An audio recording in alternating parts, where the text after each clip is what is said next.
به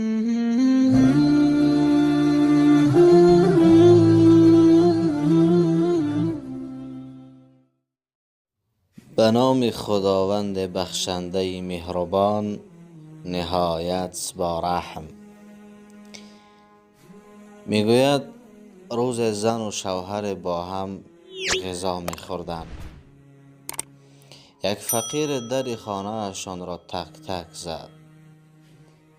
زن از جای خواست ببیند که چه کسی است.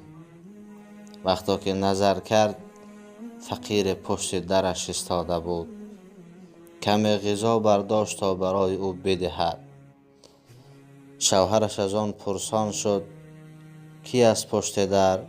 زن گفت فقیری است، اجازه دهید کمی برایش غذا برم.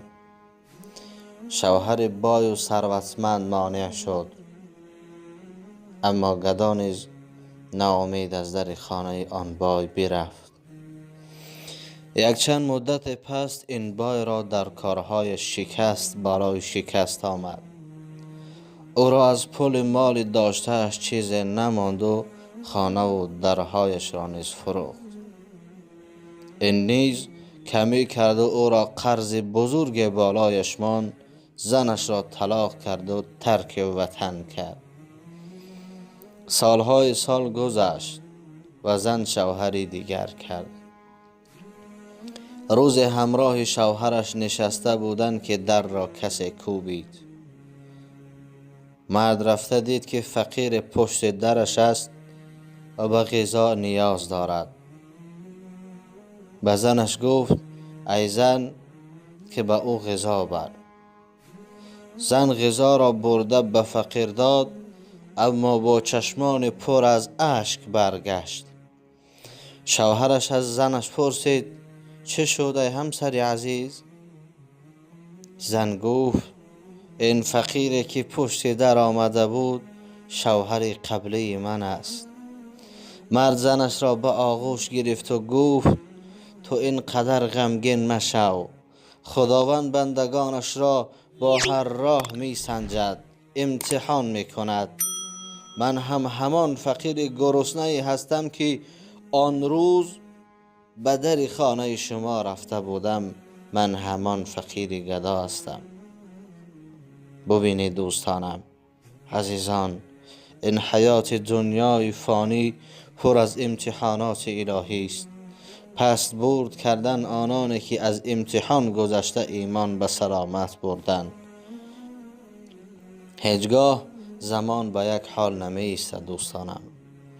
امروز نفرانی را می بینیم که بهترین وظیفه و پول و مال دارند، اما فردا می بینیم که از امتحان الهی نگذشتند و گدای کوچه‌گرد گشتند.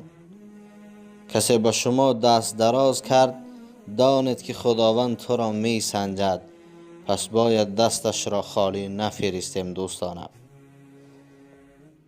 بسیار یک مصرع های شعری بسیار پرمضمون است، خواستم به سمع شما برسانم.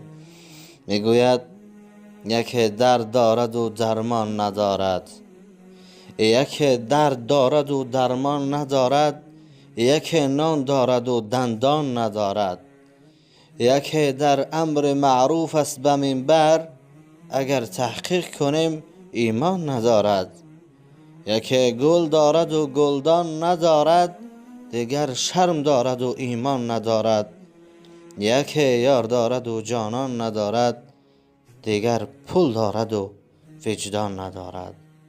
با شما بودم بنده عبدالله، یکی شما را دوست می‌دارم دوستانم.